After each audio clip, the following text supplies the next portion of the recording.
Today, we are welcoming Kathy Chester, the powerhouse host of the MS Disrupted podcast.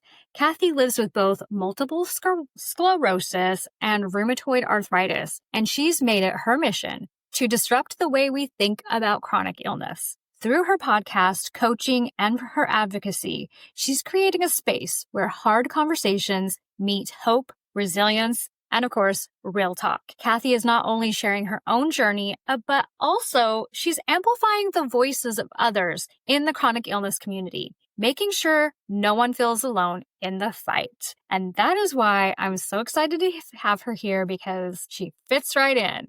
Hello, Kathy. How are you? I am great. It's so good to be with you guys. Thank you for inviting me. Do you mind by starting out and telling us a little bit about yourself? I can absolutely do that. Absolutely. I do another support group, and they tell me I've been diagnosed for 60 years. I'm like, wow, even longer than I was alive. So that's not true. But I've been diagnosed with MS for over 20 years. It's been so long that I forget the diagnosis. I also have epilepsy. So I found out I had epilepsy a few years ago. So I'm just my joke is I'm just packing them on like Pokemon cards. So I just keep getting them. So MS, actually the first was rheumatoid, and that was what they believed that was it was kind of starting. That was the first. And then he said, you need to see your neurologist, which I said, thank you, but no, thank you. And I'm sure that this is something I'll have to deal with way in the future. So I started to get numbing spots, things like that. Didn't tell anyone. I was super athletic, and I'm sure I just pulled like a muscle. And then a year later, of course, it's always on a holiday, right? Isn't that the thing? So I found out, I actually lost my eyesight in my right eye on Mother's Day, of course. That was the one thing I couldn't ignore. And I kept thinking, I had something in my eye, some gray thing, and couldn't get rid of it. And so my mother-in-law, who is a nurse, obviously she was watching me all day, and she was like, okay, what's going on? I'm like, you don't miss anything. So she made an appointment. I saw the ophthalmologist the next day, which we don't know this, back in the day, we didn't know ophthalmologists actually are one of the top people who diagnose us. So he found that I had optic neuritis. And after that, I thought he was living in my home, because he said, tell me more. I'm like, I don't know what you're talking about. He said, any numb spots? And I was like, okay, well, how does he know this? So I began to tell him some more, and his best friend was a neurologist. So I immediately went to the hospital. They did spinal tap, MRI, all the fun stuff. And one thing I can say now I'm grateful for is they did find 30 lesions, hotspots. And so they could tell I had MS for years. And I know so many of our MSers go years and years and years without a diagnosis. Mine was pretty easy to see. So I didn't have to do that. I was fortunate. Sounds so crazy now. Back then I was fortunate. What? But having it for so long, I realized how fortunate I was to get diagnosed so quickly. That was the beginning of my journey. So that was it. And I really thought I could run it out. I wasn't a runner then. I was very athletic, but for sports, you just do a little bit of running to get ready for the sport you're going to do. But I had this grand idea. If I ran hard enough, I could run it out. That did not work. But I really thought if I kept doing, hard work, I'd get rid of it. But you can't do it that way. So that's a little bit about me. My podcast is Move It or Lose It, because I really truly believe in movement. Obviously, that's what I do. And so I think my grandfather had MS, and so did my aunt. So that was when they were like, don't do anything, rest, rest, and rest. And that just didn't make sense to me even back in the day, because we know that if we're just resting, atrophy sets in quickly. And so even though I was a trainer then, I just really learned to train in a way that wasn't as hardcore. We knew about things like that. So I started to do things that, okay, what am I willing to lose? Well, really nothing. I don't want to lose my arms. I don't want to lose anything. So I'm going to move those things and really exercise those things to not lose that. So that was the beginning. You juggle multiple roles. You juggle being a patient, an advocate, podcast host, and a coach. So what has been the most rewarding part of wearing all these?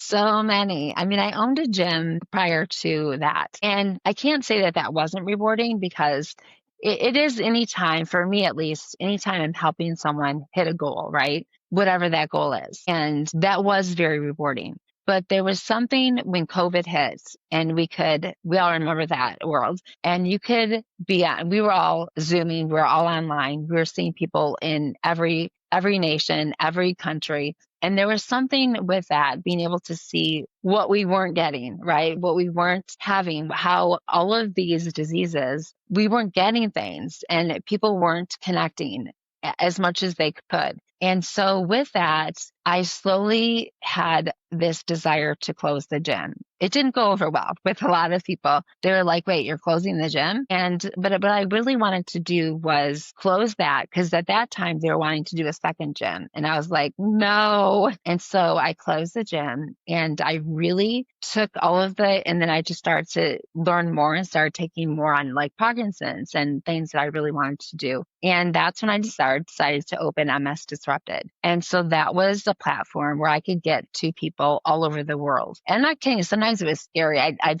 have someone in India. I'd be like, are you safe? It's dark. It's really dark. Are you safe? But it gave me such an opportunity to work with people that couldn't walk at all. And then I don't know how it gets better than having someone say they're not walking and then they're standing in the shower for the first time, or they took a couple. And so I may not make nearly as much money, but I don't know how you put a dollar sign on that. It's the most rewarding. I still cry every time they can do something that they couldn't do. And just what it gives to someone, it gives them more independence. And that's something we all want, right? We're juggling these crazy diseases that, the desire to be able to have that independence and to have more energy. It's just the feeling that I get when I work with each of us. It's better than anything I could explain. And that's a beautiful thing. I enjoy it tremendously. So what inspired the name MS Disrupted? Actually Disrupted years ago when I started. So I started doing the running group because I was like, this is always my mantra when I work with people with any autoimmune disease is do something you haven't done, right? Because especially with men, I'm not calling you out, I'm just saying they tend to really get on themselves because they couldn't do what they did before. Let's say they did football or basketball. They were maybe they were dads on like a pickup league, and then they go to shoot the ball and they're like, what? And so I always encourage both men and women, do something you haven't done. Don't beat yourself up more by doing something that you did before with the guys and all of a sudden you can't do it. And us too. I mean, I remember trying to play softball and I was like, the ball already went? Like what? Or I tried to, it's like this, you feel worse about yourself. I don't know why I decided to pick up running. I mean, I don't know why I did that. I felt like I needed to be in bubble wrap. I always fell. I still fall. But I remember finally the first day we would go after and get like lunch or dinner. And I told them all I had MS. They were like, wait, what? Why didn't you tell it? We're supposed to run for you. I said, no. So I was ready to start my personal training. So this is way back. And I'm like, okay, I'm going to give you guys 3 sessions. Whoever comes up with the best name. This is way before that I'm at, like the disrupt word was kind of like the word. And someone said disrupt. And I'm like, ooh, I loved it because it has so many different meanings, right? I'm going to disrupt the way you think about this. I'm going to disrupt the way you think you can't do this. And so I loved it in so many ways. And so immediately, I didn't know it was going to be MS Disrupted at the time, but I was like, oh yeah, we're going to disrupt what you think about MS. I'm going to disrupt the way you think you can't do this with MS. So it has been a word I have grown to love so much. And so I love the idea of when someone comes on and they say, I cannot do this. And we'll say like, let's disrupt that, let's disrupt that idea that you can't. So it has been my favorite word, truly. I love that. It took me around the world to get there, but I got there. Well, I think it's just such a great word to get you outside of the box and outside of the mindset that so many of us can dive into, because we do need to disrupt those unhealthy thoughts, those things that take over, whether it be our anxiety or not being good enough, or I used anxiety just because I know we all deal with it.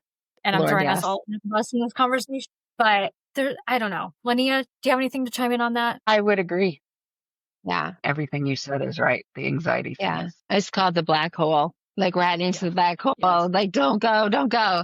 Because, like, once we're there, it can take a lot to get us out. Sometimes it just takes someone with a kind word, but other times it's like you get in there and it's like, free me, free me. And it's like, I feel like unless it's one of us, nobody quite gets our anxiety the way it is. Do you guys feel like that way? Absolutely. And I think the only people that I feel like I can talk to about it are people that feel it the same way that I feel it, to the level of what I do. I mean, Or I know close there's, enough to understand it. Yeah. Yeah. yeah, I want to know that you've lived it for me Right. to be able to feel comfortable talking to you about it, because I don't want to be made fun Yeah. of. Right. Right. 100%. And I don't know about you guys, but I almost think there's a level of anxiety that comes with your life after diagnosis. You might have not had Yeah. it before, but now there's all these anxious nerves constantly of like, can I keep up? Can I do the things? Can Right. I live the way I feel like is Yeah. normal to me? And, and Kathy and I were talking about this Yeah. right before Linnea popped in and we got recording. And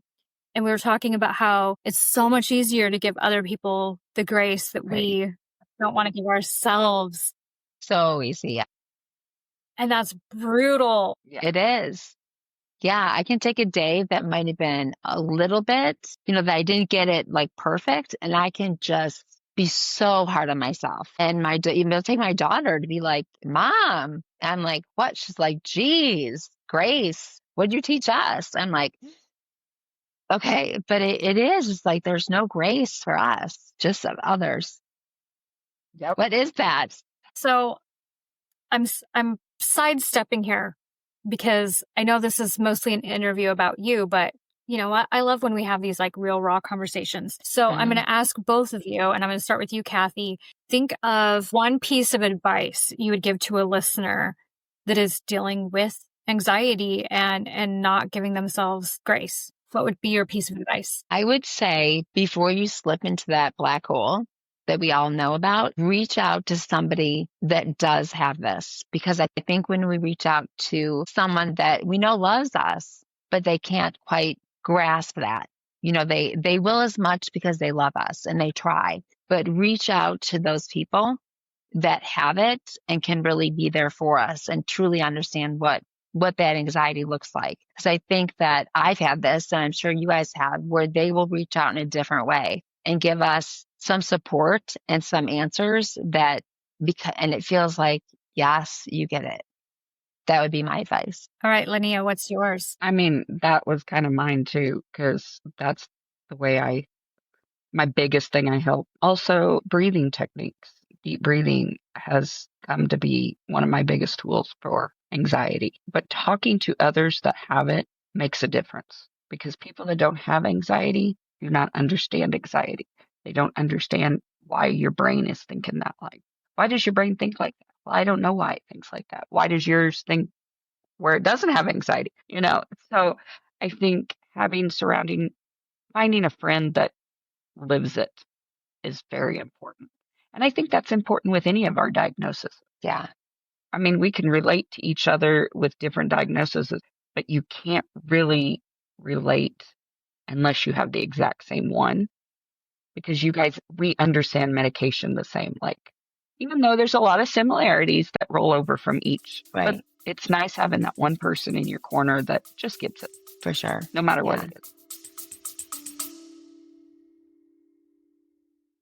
Feeling overwhelmed by chronic illness? A little encouragement can go a long way. That's why Cards to Warriors exists, to spread love and support, one heartfelt card at a time. Whether you're sending a pick-me-up to a fellow warrior or receiving a little snail mail sunshine yourself, Cards to Warriors brings connection right to your mailbox, because no one should fight alone. Want to send or receive some love? Visit cardstowarriors.com today and brighten someone's day. I agree with both of you so much. And I think my other piece of advice would be, if you feel that you are a person that would benefit from it, find a support group. There's so many out there. And if you've tried one before and you're like, didn't like it, they were just a bunch of people that whined and cried or whatever, Right. keep trying. There is a support group for everyone. If you want a certain style, ask other people. Ask For people sure. there's a lot that are virtual. Yeah. And for those that are listening, the Arthritis Foundation offers Right. multiple. I mean, they have one for gout. They have Yes. one for parents. Yeah. All of everything you can think of. And I'm sure there's a lot of other nonprofits that do as well. Yeah. Kathy, you offer one. I Yeah. have one that I do. Right. I mean, there's so many out there. Try them all. This week we just changed ours. It'll be tomorrow, actually, is the first time that we've now grown into not just women who disrupt MS, but women who disrupt MS and chronic illness. So it's something that I talked to, the couple of the women that helped me with it, but also we brought it up to the women who are in the group and just said, we want to open this up to more women than just like, let's say I'm having a really big MS issue. There'll be people in the group that can do that. Or if there's epilepsy, there's someone in the group with epilepsy that they may connect in a different way. You know what I mean? So I think that will open up something that I'm really looking forward to. So I agree with you completely, Jen. I think that those support groups are so important for us to have. And some are like, this one is just women only. Some, I think the other one is co-ed. And I think that there's an important for both. Like the other one I do is for newly diagnosed. And I think there's a space for that tenderness of those first few precious years where you're just like, what do I have? What is this? So I think there's such a vulnerability in that. Yes. And I think what's great about when you open it up to more illness options being able to join is that autoimmune, it loves friends. There's many of us that have many conditions, right, like the three of us sitting here. And so and it's a benefit because you're not restricted to talking about just your rheumatoid arthritis or just your lupus or just your POTS or, and so on and so on. You can talk about all of it. And you might even meet somebody that has all the same ones as you. Right. Exactly. Definitely. It opens that door up. It's great. So I have a question, Kathy. Sure. What's one myth or misconception about MS or RA that you'd love to disrupt for good? To not exercise is one. To stay in a place, I would say, gosh, I talk to so many before I start an exercise routine with them that say, well, it's going to exhaust me or it's going to make me sore. And they'll call after I said, those are your muscles. That's called lactic acid. And they're like, I haven't had that in years. I'm like, don't always think that it's your MS or your rheumatoid that's screaming at you. It's also dehydration. You need more water because you just use your muscles. As your muscles waking up saying, whoa, I haven't done this in a bit, like easy. And guess what the answer is? We have to do it again. And they're like, oh, I'm like, remember back in the day when you did this? So I would say, a lot of times when you've not done it in a while, you'll wake up and think, oh, I just like messed up my body with the RA and the MS. And so it's just a reminder, like, no, you did something your body hasn't done in a bit. And so the lactic acid set in and let's drink some water. Even though I say it, you forget in the day. It's like you're going to have to up your water intake because your body just did more. So, and for me, I think also this may not answer, but not working at a franchise, I like that I can look at you and say, something happened today and you're looking anxious today. So before we start this, let's take some time to breathe. And I don't think I know I couldn't have done that if I joined one of the franchise to teach. And so on my own, it's difficult, right, to get clients on your own because it's like, no, I'm here. But it gives me that opportunity with clients to do that. And I can say, like, let's do some breathing together. And so I'm like half therapist, but I like that because what's the point? There's no brain plasticity. There's nothing happening. If you've got on your mind something that happened just that morning, and now all of a sudden I'm saying, let's go, let's exercise. You're like, I'm not even here. So I like that I can look at you and we're looking at each other. And I can say, what's going on? And let's do some breathing techniques first. So I really like that part of it. I really enjoy that of it, we have that time in the beginning. Now, how do you balance the physical and the emotional toll that your illnesses demand as you're doing your advocacy, your podcasting, all the things? Well, I can say this. My kids were like, when you got sick, it kind of made you come down from here, from like Tigger to like normal. So I don't know. I think I was so ADHD my whole life that it was like, you're kind of normal. And I think it made me a better mom when they were little, because they were like, we caught you. We can like sit with you. And I was like, wow, was I that hyper? So I think it just made me calm down and like look at things different. If I could do everything I wanted, I would never be still. So there's so many things I still want to do. I mean, I love talking at schools. I love talking with, there's so many things in my life that I can talk about. I'm in the middle of writing a book slowly. And so there's just so many things that I enjoy doing that I don't ever feel really taxed by it, as long as I take those little spaces in the day where I can then breathe, and I can then take those little like 10, 15-minute times where I can just take for me, then be with my golden retriever, be in the sunlight, things like that, that give me that, fresh feeling that I can then come on with my clients and stuff and feel better and feel like, okay, I'm ready to see you.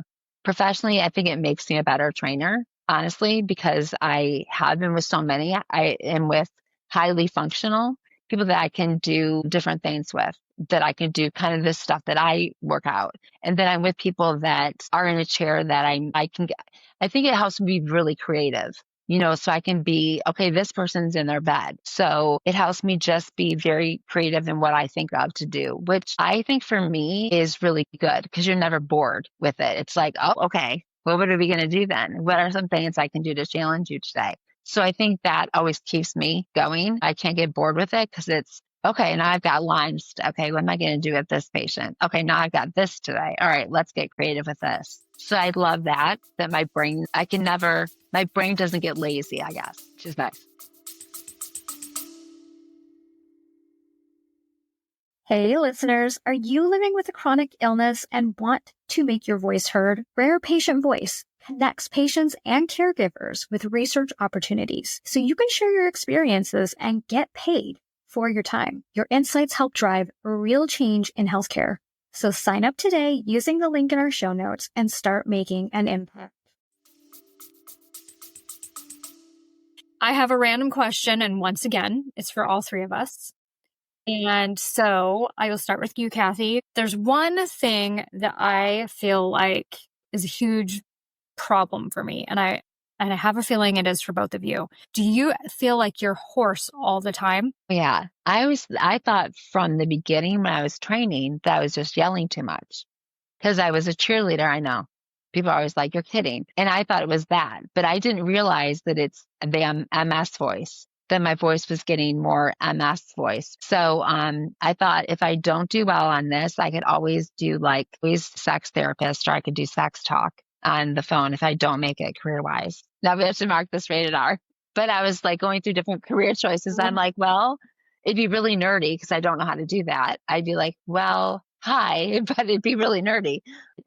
Yeah, my voice got so deep so fast as a trainer. And now I find that guys are like, your voice is so sexy. I'm like, what? But, yeah, it's been raspy like this for the last 15 years. Okay, so I'm not alone. And if you ever decide to become, have your own like 1-800 number or something, Yeah, we I'll let can you hook know. you up with one of our past co-hosts, Allie, because Allie DiGiacomo, that's like her dream. And she could totally teach you how to talk.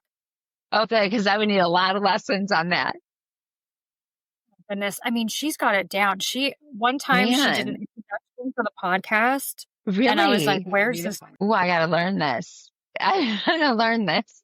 You need to send her that episode. Oh my goodness. Yeah, yes, I got to learn this.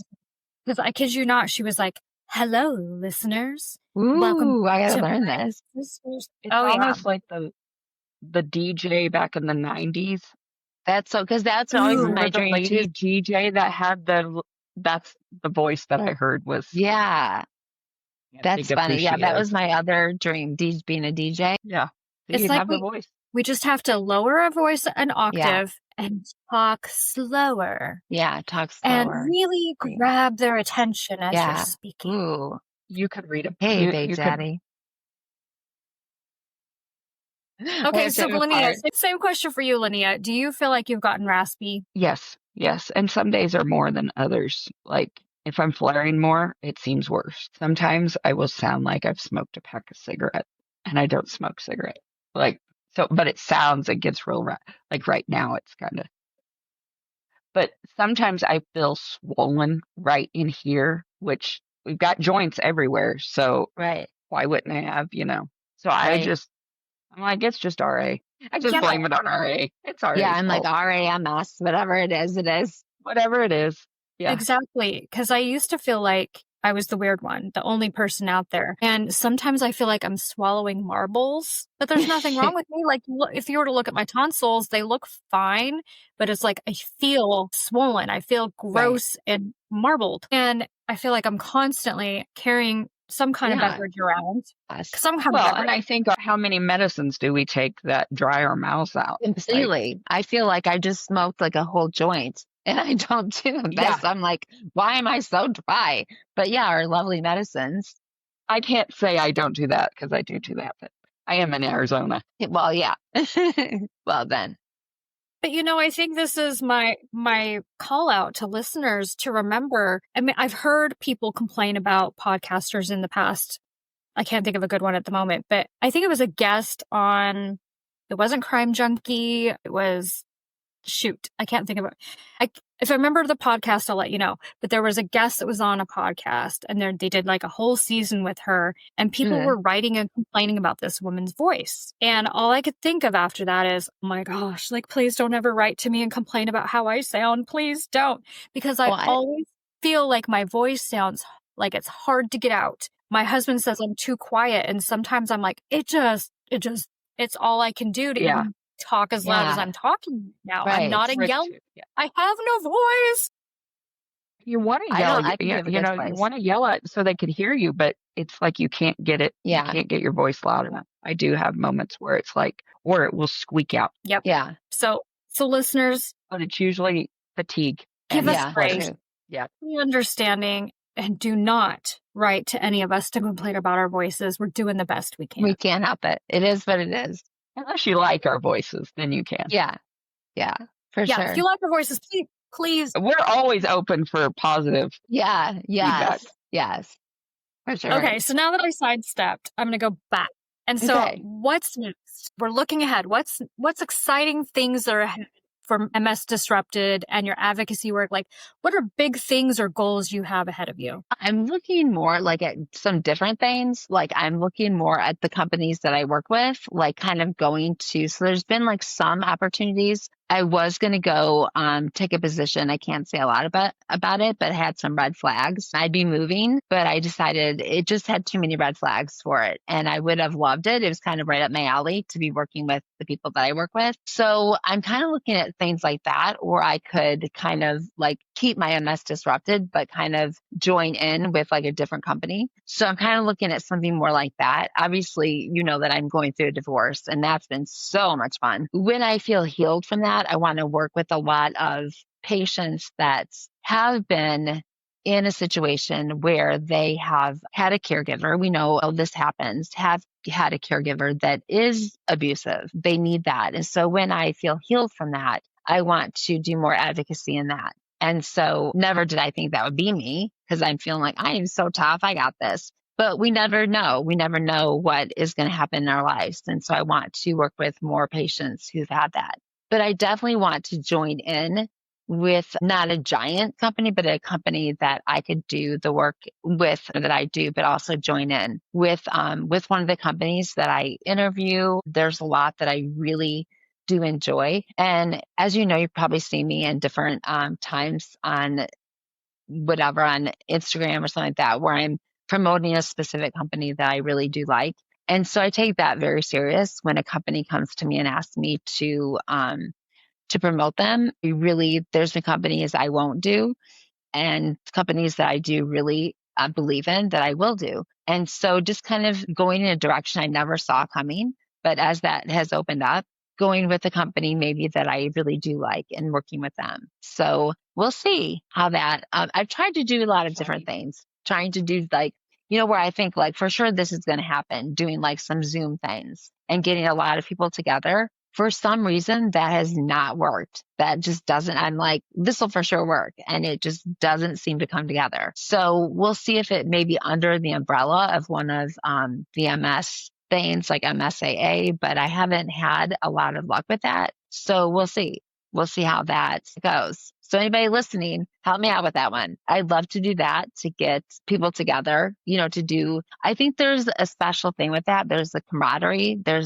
I think there's, when you've got a bunch of people on it, there's that, you've got that, also the word's not in my head right now, but you've got that, not just the camaraderie, but you have that person, you feel like you've got to get on it, right? So it's like that accountability. That's a word. So I think that is, because they'll be looking like, I didn't see her, I didn't see him on the, on the Zoom today to do our workout. And so I really liked that idea of it. It's just getting it moving is really tough. So I've tried to do it with like different Facebook groups. And what I find a lot in the autoimmune community is if I will start one, you'll see there's a lot of competitiveness with it when someone starts something and you're like, why are we competing? We're all doing this to help people. So I see that a lot where I will say like a very inexpensive price.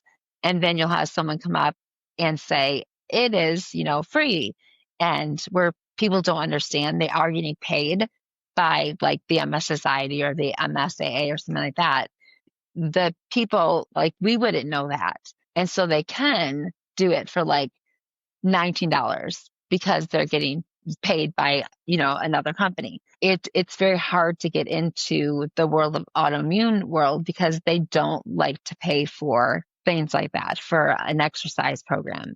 So it's very tricky. So there's a lot of good things when you're going on your own, but there's also a lot of tricky things. So it does take a lot of, you have to really go into, like you guys, and go into a lot of the friends that you have and say, help me promote this. So if I do, I'll be coming to you and say, help me promote this. So that's something I really want to go into probably in October. So I'll be probably promoting that more. I'm just really wanting to get that group together because I think that's a magic sauce when you have people that are with you on it. So that definitely looking for more companies that are with me, that I have the same kind of heart with, that I have the same, that I know they're really working to help us. And that's a big thing that I truly believe in.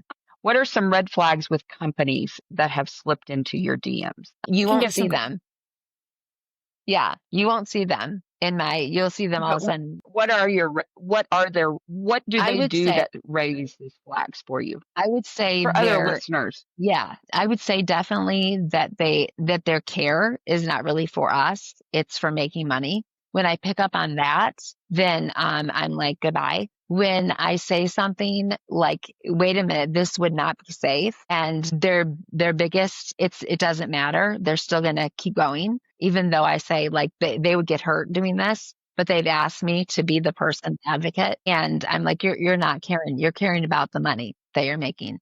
I would also say that when even I've said things like, this physical therapist, this person doesn't have anything we have. So they don't really understand what we're going through, but you have them on and they're continuing to say things that have nothing to do with what we have. Those are some red flags, I would say. If it's run by a lot of men don't get mad at me, but they don't really care about a female's perspective, then I'm like, okay, those are some red flags, because a lot of us women have these diseases. So I sometimes if I'm on a call and I'm getting kind of shut down, then I'm like, how many women have these things, and how many will get shut down with our opinions? Those are big red flags. I would say the cost, not responding to that. And I want to know too, if I have a client or if I'm saying money back, that it absolutely is, you're able to send that back and you're getting your money back guaranteed. And then in that, I don't want to say that to clients or on a video I'm doing, and then I'm getting told that I never got it. I never got my money back. So those would be red flags, if that makes sense. Yep.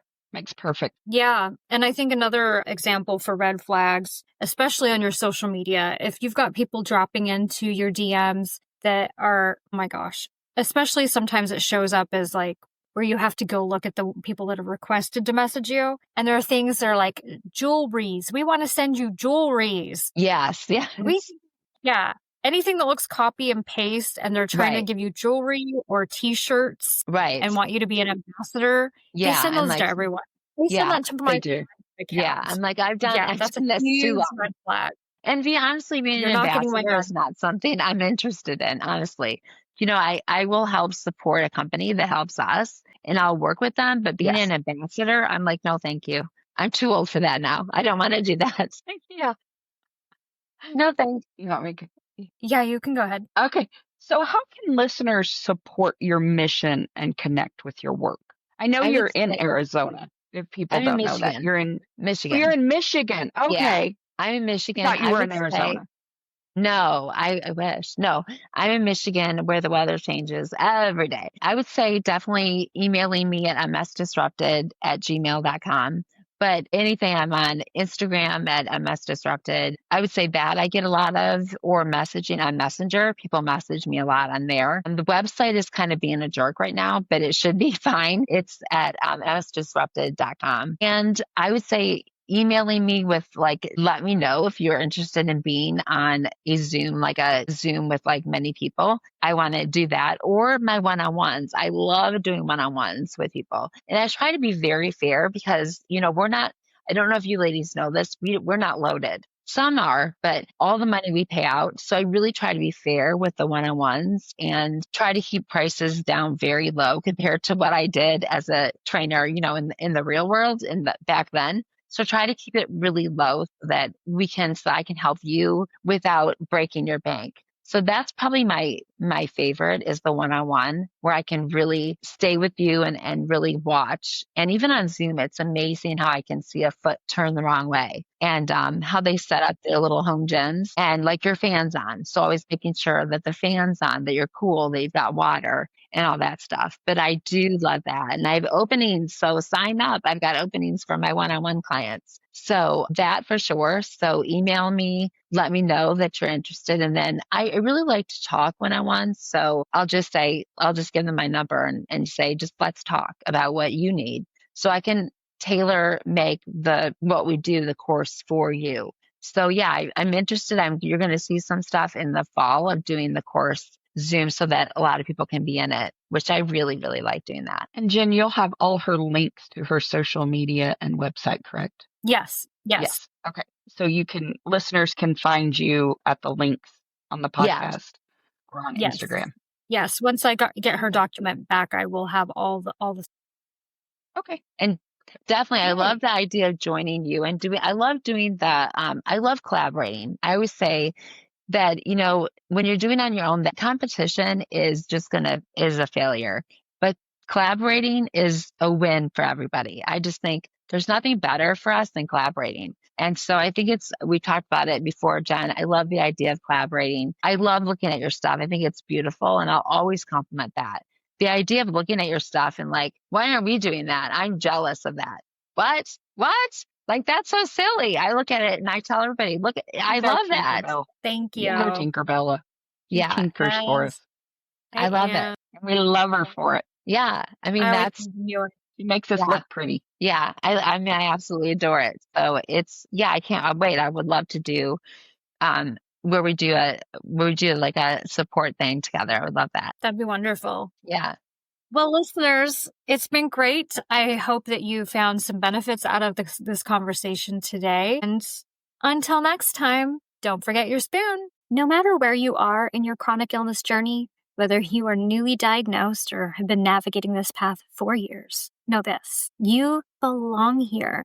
You are seen, you are heard, and you are never, ever doing this alone. If this episode brought you comfort, clarity, or even just a smile, share it with a fellow warrior who might need it too. And don't forget to follow us on socials for your daily dose of tips, laughs, and spoonie love. Until next time, keep your spoons close and your support system closer.